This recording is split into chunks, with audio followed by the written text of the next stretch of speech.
The galaxy was quiet. Too quiet. It had been 2 years since Captain Elias Grant had detonated the Excalibur warhead at the heart of the Erebus hive mind. 2 years since the unstoppable swarm had collapsed in an instant, their monstrous forms vanishing into nothingness. 2 years since the last remnants of the Alliance had drifted in the aftermath of a victory that had cost them everything.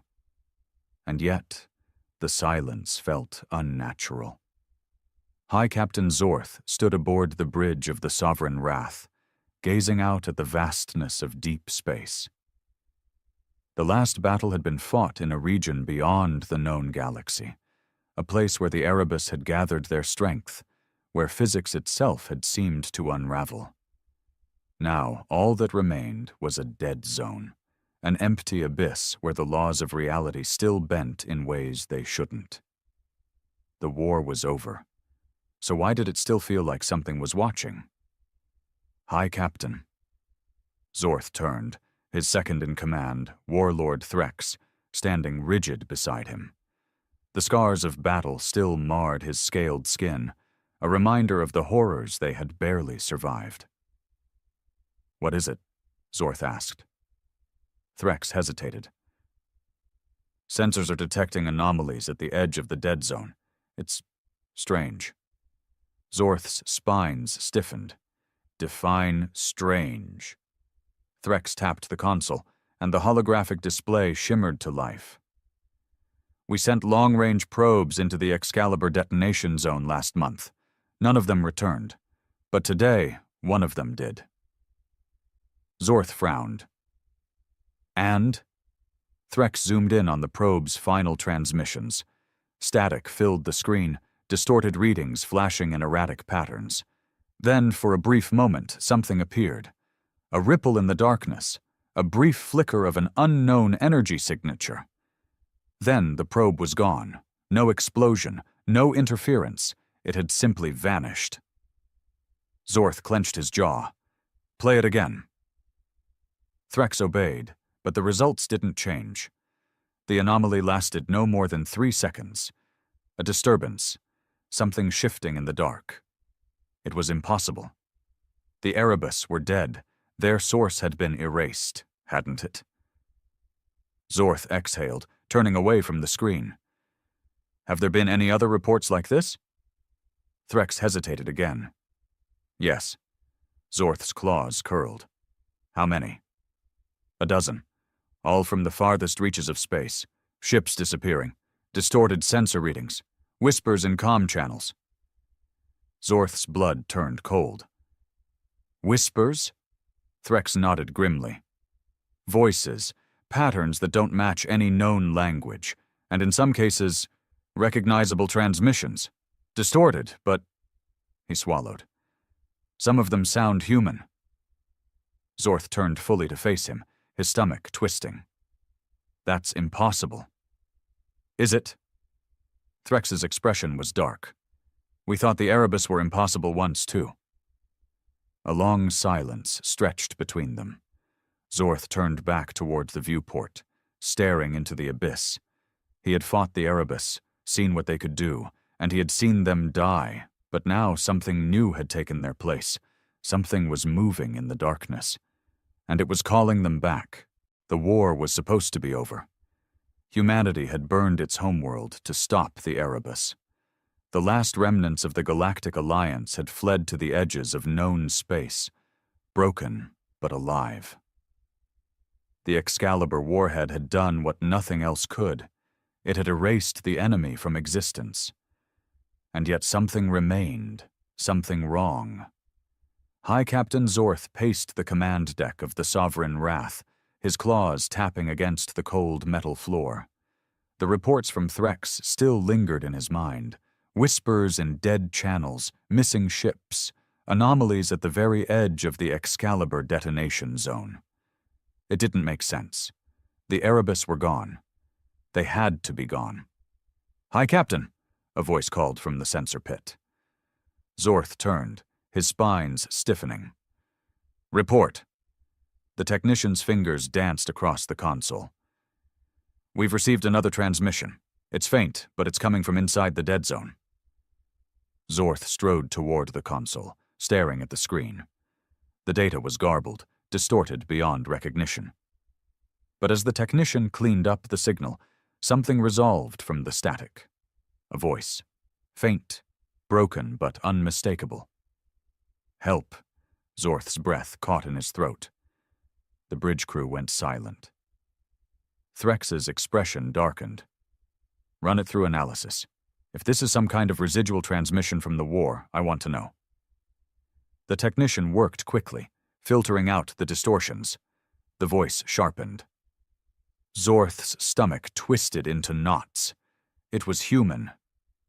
This is Captain Elias Grant. I repeat, I am still here. The silence on the bridge became suffocating. Zorth's claws curled into a fist. His voice was barely above a whisper. That's impossible. It had to be a trick. Zorth sat in the war room with his senior officers, staring at the holographic projection of the recovered signal. He had heard Grant's final words before the Excalibur warhead detonated. He had seen Indomitable's sensor feeds as the explosion consumed everything. Captain Elias Grant was dead. And yet... Zorth exhaled sharply. Could this be Erebus mimicry? One of the officers, a grizzled human named Commander Sato, shook his head. I fought the Erebus for years.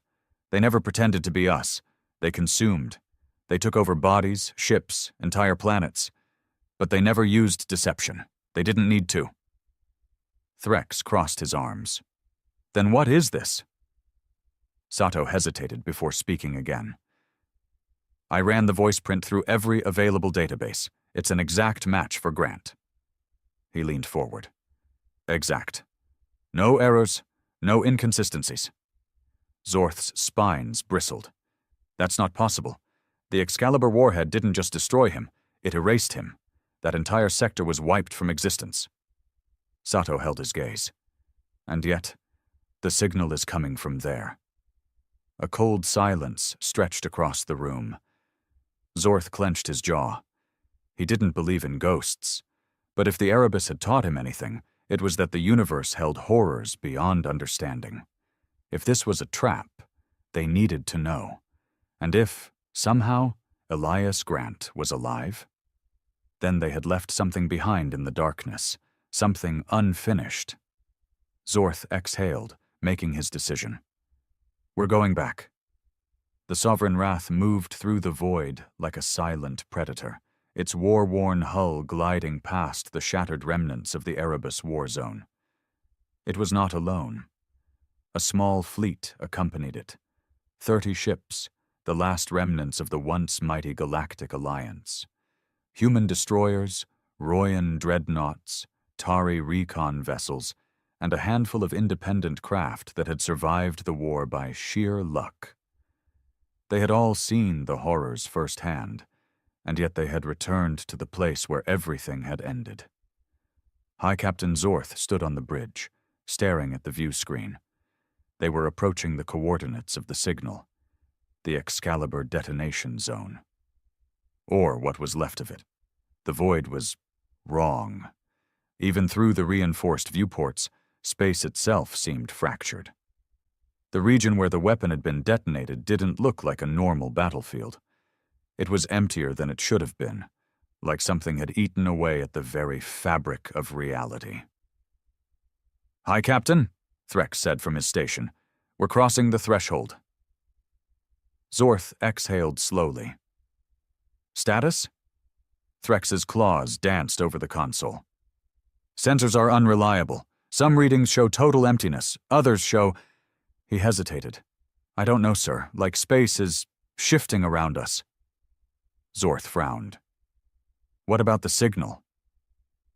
Sato, the human commander, checked his instruments. "Still there, unchanged. Whoever or whatever is broadcasting, they're waiting." Zorth turned to his crew. "Send a probe ahead. I want full scans before we take another step forward." A small drone detached from the fleet, its thrusters igniting as it raced into the anomaly. The bridge crew watched as its data feed streamed in. For a moment, everything seemed fine. Then the screen flickered. The data corrupted. The probe's signal twisted into unreadable gibberish, until it was replaced by something else. A voice, a whisper, laced with static and distortion. "I told you. I'm still here." Zorth felt his blood turn cold. It was Elias Grant, and he was waiting for them in the darkness. The bridge of the Sovereign Wrath was dead silent. The probe's feed had cut out completely, leaving nothing but static. Yet, the voice lingered in their ears, crackling across the comms. It was unmistakably Elias Grant's voice, calm, controlled, the same tone he had used in every battle before Earth was lost. But that was impossible. He was dead. Zorth's claws clenched behind his back. Every instinct screamed that this was a trap, that they were walking into something they couldn't comprehend. And yet, if there was even a chance that Grant was alive, they had to know. "Threx," Zorth said, forcing his voice to remain steady. "Can you pinpoint the source?" Threx shook his head. "Not exactly. The signal is shifting, like it's bleeding through different points in space, but it's strongest at the core of the detonation zone." Of course it was. Zorth turned to Sato. "You know Grant better than any of us. What do you think?" The human commander hesitated. "I don't know."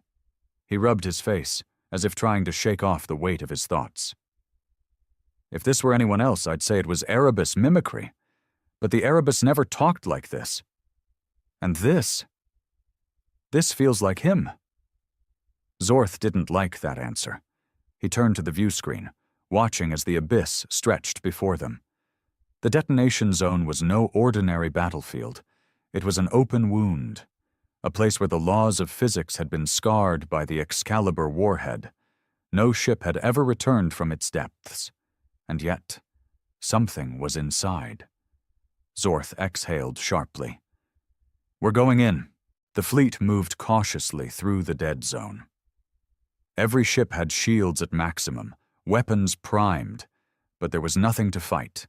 No enemies, no wreckage, nothing at all, just emptiness. And then, a shape emerged in the distance.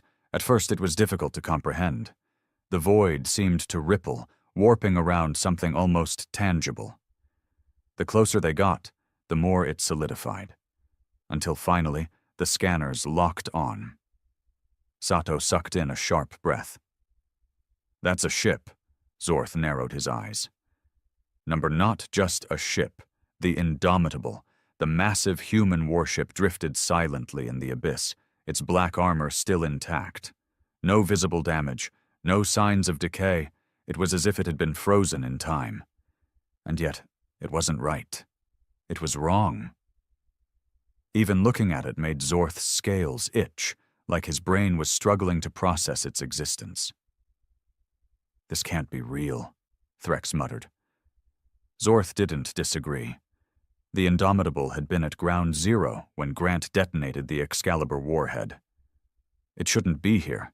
It should have been erased along with everything else. And yet here it was, waiting. The comms crackled again. "I told you, I'm still here." Zorth exhaled slowly. "Prepare a boarding team." The boarding shuttle drifted toward the Indomitable, its thrusters barely firing as it navigated through the unnatural stillness of the dead zone. High Captain Zorth sat strapped into his harness, his claws tapping rhythmically against his knee. The air inside the shuttle was tense, thick with unspoken fear. The Indomitable was not just a warship. It was a legend, the last guardian of Earth. The vessel that had led the charge against the Erebus and delivered the final blow. It was also supposed to be gone. And yet, it drifted before them, untouched by time. Zorth glanced at the human seated across from him, Commander Sato. The man had barely spoken since they left the Sovereign Wrath. His eyes were locked on the viewports, staring at the hulking form of the warship as if trying to convince himself it was real. "You all right?" Zorth asked. Sato didn't look away. "I served on that ship once." His voice was low. "For 5 years, before Grant took command." Zorth tilted his head. "You knew him well?" Sato exhaled. "Well enough to know that if he is in there, it's not him anymore." The word sat heavy in the cabin. Zorth turned his gaze forward as the Indomitable grew larger in the viewport. The docking bay loomed ahead, its doors already open, as if inviting them inside. Something was waiting for them. The shuttle shuddered as it made contact with the docking clamps. A loud clank echoed through the hull, followed by a mechanical hiss as the pressurization equalized. Then, silence. Zorth unstrapped himself, standing as the boarding team prepped their weapons. 8 soldiers, 4 human, 4 Royan, each armed with plasma rifles and electromagnetic disruptors in case the Erebus had left. Remnants. "Final check," Zorth said. "No open comms unless necessary, no splitting up. If something moves, you shoot first, understood?" A chorus of acknowledgments followed. Zorth exhaled and hit the airlock release. The doors slid open with a slow, agonizing hiss. Beyond them, the Indomitable awaited. Dark, silent, waiting. The first step inside felt wrong. The boarding team's boots clanked against the metal floor, but the sound was muffled, like the ship was swallowing it. The lights were dim, flickering in slow, erratic pulses. Shadows stretched across the walls, twisting in unnatural patterns. The air was thick. Not physically, but in a way Zorth couldn't describe. Like something unseen was pressing against them, watching. Sato took the lead, his rifle raised. "Power's still on. Life support's running." Zorth nodded, gripping his own weapon tighter. "Then where's the crew?" No one answered. They moved cautiously through the corridors, sweeping every corner, but the ship remained empty. Not a single body. No blood. No signs of struggle. Just absence. It was as if the crew had simply vanished. Then the whispering started. At first it was barely noticeable, just the faintest hum, like static in the comms. But as they pressed deeper into the ship, the sound grew stronger. "Still here." Zorth froze. "Did anyone else hear that?" The team exchanged uneasy glances. Then a human soldier muttered, "Yeah." We all did. Sato's jaw clenched. "It's Grant, same as before." Zorth's spines bristled. "Number, that's not Grant. That's something wearing his voice." The whispering continued, growing more fragmented. "Don't leave me. The void is endless. I see you." Then the lights shut off. Total darkness. A click echoed as someone switched on their helmet lamp. The beam cut through the void, but the shadows seemed to cling to the walls, resisting the light. A deep, metallic groan rumbled through the ship. And then, something moved. Not in the open, not in their path, but in the walls.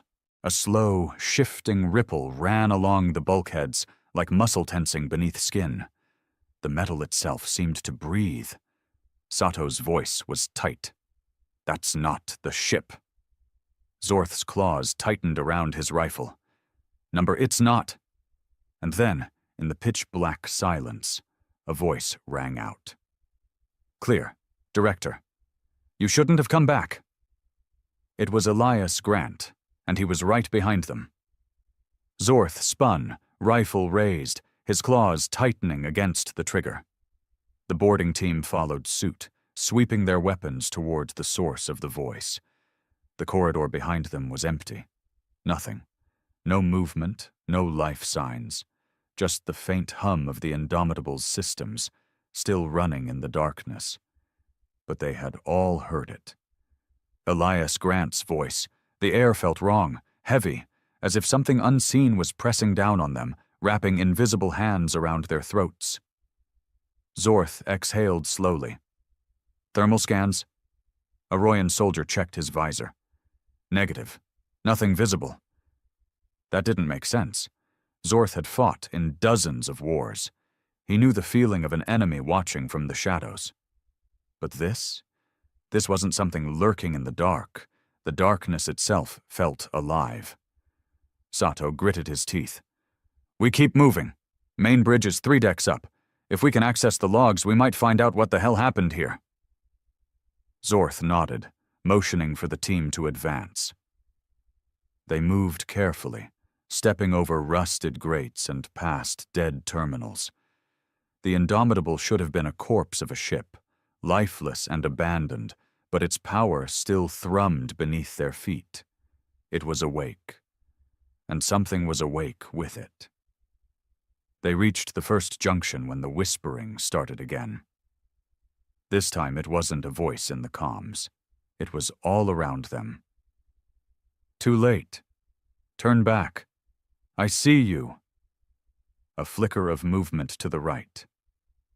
Zorth snapped his rifle toward the motion, but the corridor was empty. His heartbeat pounded in his ears. He didn't imagine that. Sato, he whispered. Did you see? A thud echoed through the hallway, loud, directly ahead. The team froze, weapons up. Zorth's pulse hammered as the thudding came again, a slow, deliberate impact against the bulkhead. Then, a single, bloody handprint smeared across the metal, appearing as if from nowhere, and in the dim emergency lights, something stepped into view. The team's breath hitched. It was Elias Grant, or at least something that looked like him. Zorth had seen Elias Grant before. He had fought beside him, knew the hard-set jaw, the sharp blue eyes, the unshakable posture of a man who had led his species through its darkest hour. But this thing? This wasn't Grant. It wore his face, but something was wrong. Too still. Too perfect, like a wax figure carved to look like a man. The Elias Grant thing stared at them, unblinking. Its uniform was pristine, untouched by battle. Not a single scar, not a hint of fatigue, just empty. Sato, Zorth muttered. Are you seeing this? Sato's voice was hoarse. Yeah. Zorth took a slow step forward. His claws tightened around his rifle. Grant? The thing's head tilted, a mechanical slowness, like it didn't quite understand the question. Then, in that same perfect voice, You shouldn't have come back. Zorth's spines bristled. You're not him. The thing smiled. Not a human smile. Too wide, too deliberate. Aren't I? The lights flickered, and Elias Grant vanished. The moment he disappeared, the entire ship shuddered. The bulkheads groaned like living metal twisting under pressure. The whispering turned into a roar, 1,000 voices screaming at once, and then the shadows moved. Zorth barely had time to react before something lunged from the darkness. It wasn't Grant. It wasn't anything. A shape, black, formless, shifting, poured from the walls, taking shape as it moved. Not a body, but an imitation of one. It moved like a human, but it wasn't human. Its limbs stretched too long, bending at unnatural angles. Its eyes, if they were eyes, glowed with a faint, sickly green light, and it was fast.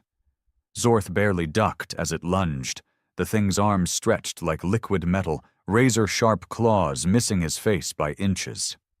Fire! The team opened up, plasma rounds ripping through the corridor. The thing jerked, its body distorting as if struggling to hold its shape.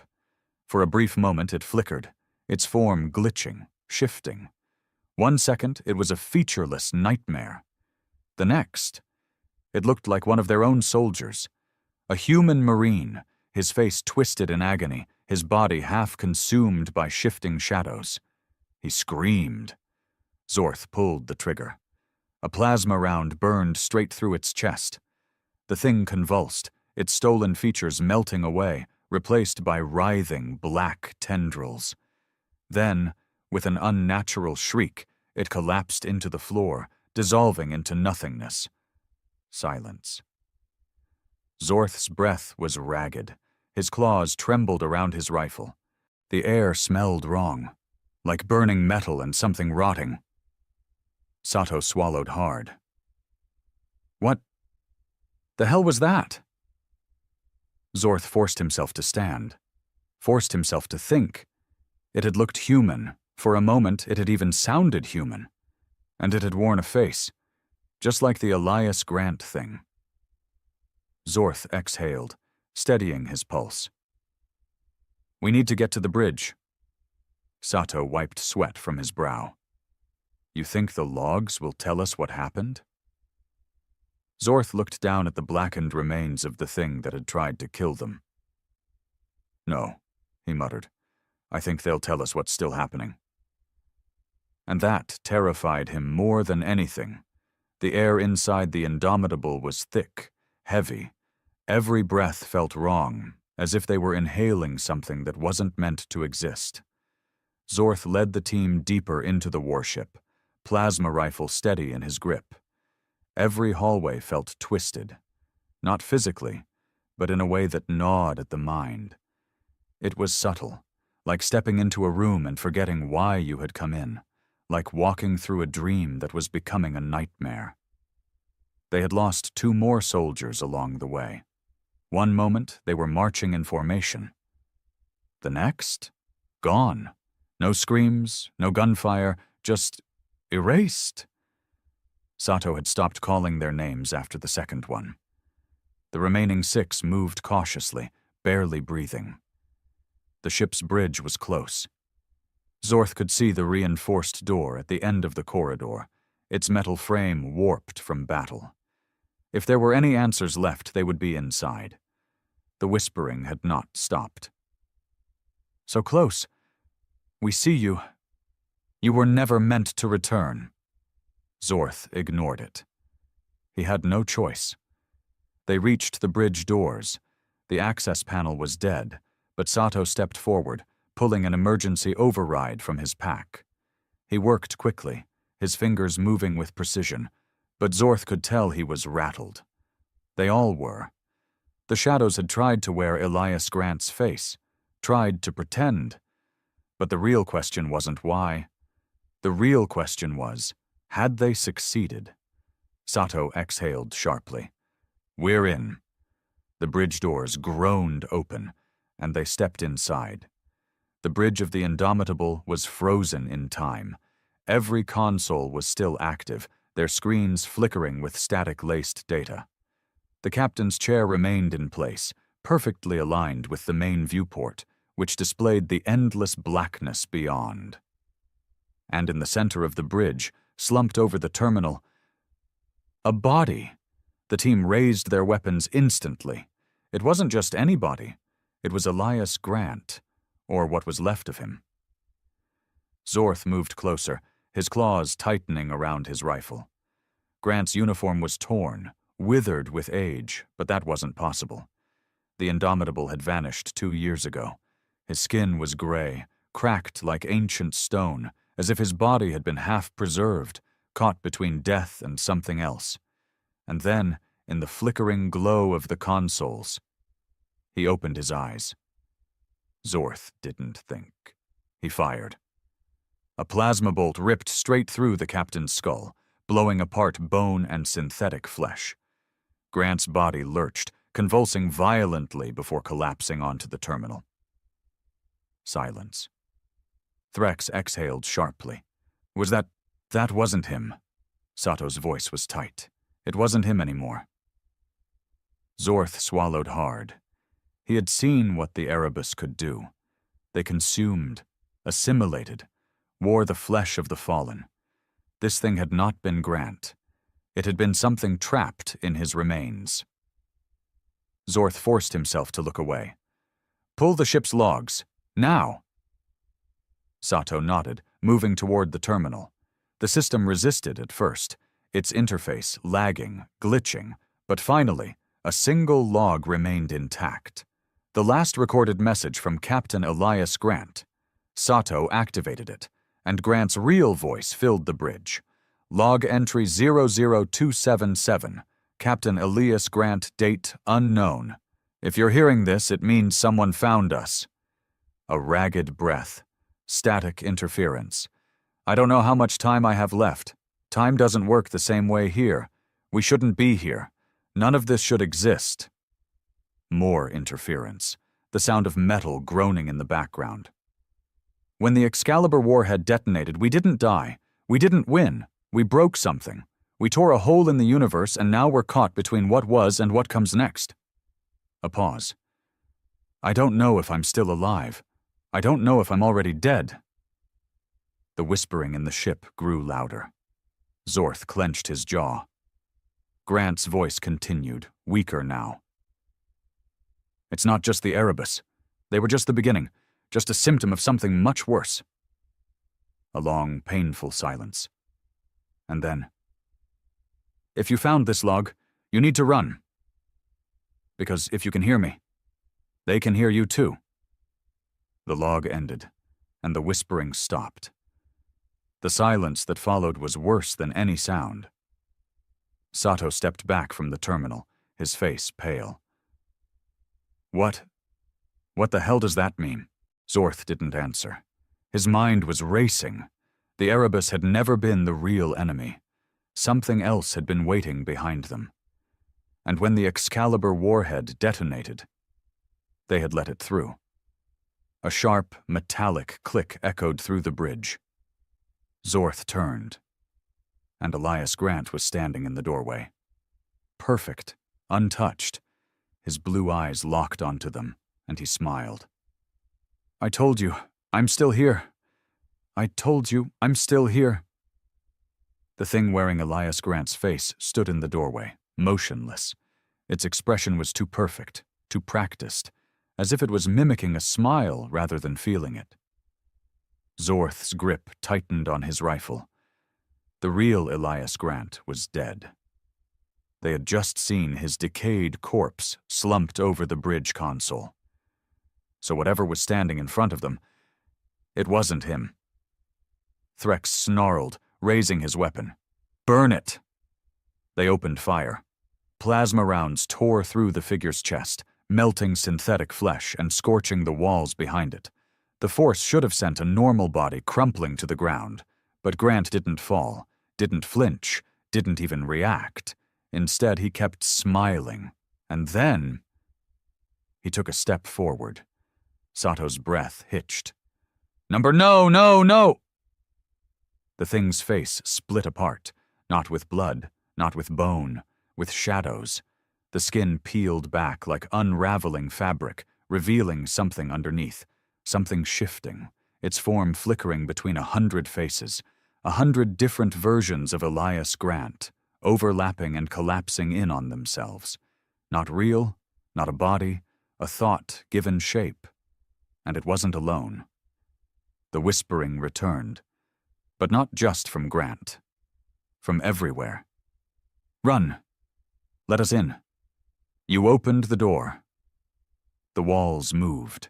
The bulkheads of the Indomitable, the very metal of the ship shifted like liquid, forming half-shaped hands, twisting faces, mouths whispering in endless, distorted voices. They had never been alone. And then the lights died completely. Fall back! Back to the shuttle now! The team sprinted down the corridor, weapons firing wildly into the darkness. The Grant thing didn't chase them. It watched, its form warped, flickering in and out of existence like a mirage. They had never been meant to return here. The Indomitable wasn't a ship anymore. It was a wound, a scar in reality where something else had slipped through, and it wanted them to stay. Sato shouted through the comms. Sovereign Wrath, do you read? We need immediate extraction now. Static. No response. No connection to the fleet. Zorth's pulse hammered. The ship was trying to sever them from reality, to trap them here. Keep moving, he barked. They reached the hangar bay, the shuttle still intact. Threx practically threw himself into the pilot seat, slamming the thrusters online. "Get in! Get in!" Zorth took one last look toward the corridor. Grant was still there, standing at the threshold, watching. The ship shook violently, its structure warping, the walls breathing. And for the first time, Grant's smile faded. "It's awake now. You led it back to them." Zorth's blood turned to ice.